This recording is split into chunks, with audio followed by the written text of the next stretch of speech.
Shalom, shalom, shalom. This is Daniel John Lee with Torah Restoration Ministries. It is now Preparation Day, December the 27th, 2013, the 6th day of the week as we prepare for Sabbath. Of course, we know Sabbath always begins on Friday night, which is tonight. But also, not only does the Sabbath begin tonight, the first day of Hanukkah, because this is the 24th day of the 9th month. We know from the book of Maccabees that Hanukkah always begins on the 25th day of the 9th month and goes until either the 3rd or 4th day of the 10th month, depending on how many days are in this 9th month.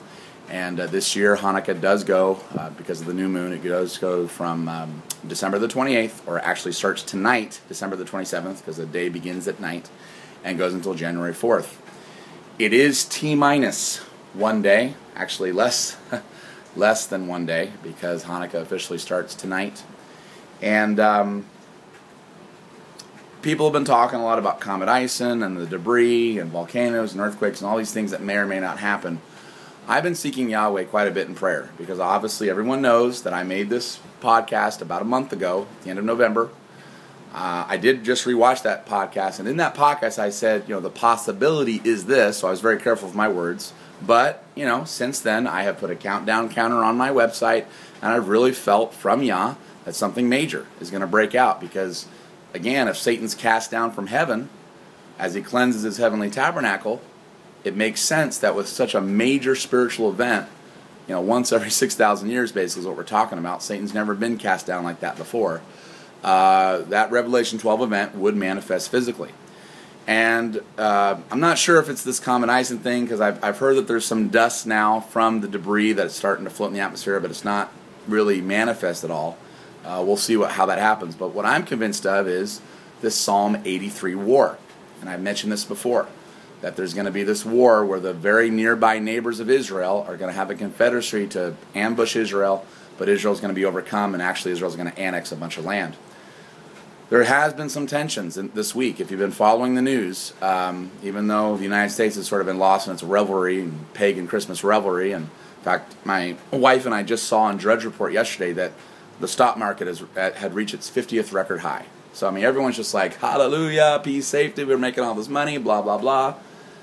Well, when they say peace and safety, sudden destruction will break out upon them. I'm convinced that as we're seeing these escalations in Israel, on Sunday, Monday, and Tuesday, there were missiles being exchanged between Gaza and the West Bank and Israel.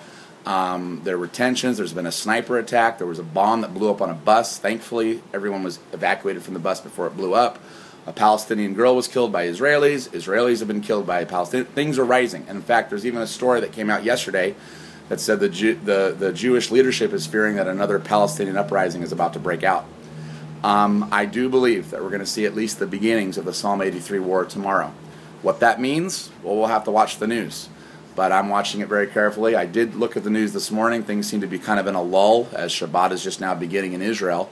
But this is what I'm looking at. So the message is, as it's always been, live holy, live pure.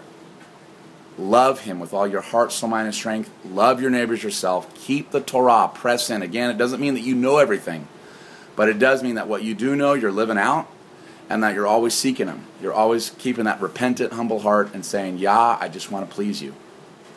It's less than T-minus 1 day. And you all have a very blessed Shabbat and a very blessed Hanukkah. It is sober. This is a sober time. And we should really be pressing into Yah. Yes, it's festive and celebrating for Hanukkah, but the days we're living in, we need to be pressing in. This is Daniel John Lee with Torah Restoration Ministries on this preparation day, this final preparation day before the Feast of Hanukkah 2013. The website's www.spiritandtorah.com. Shalom.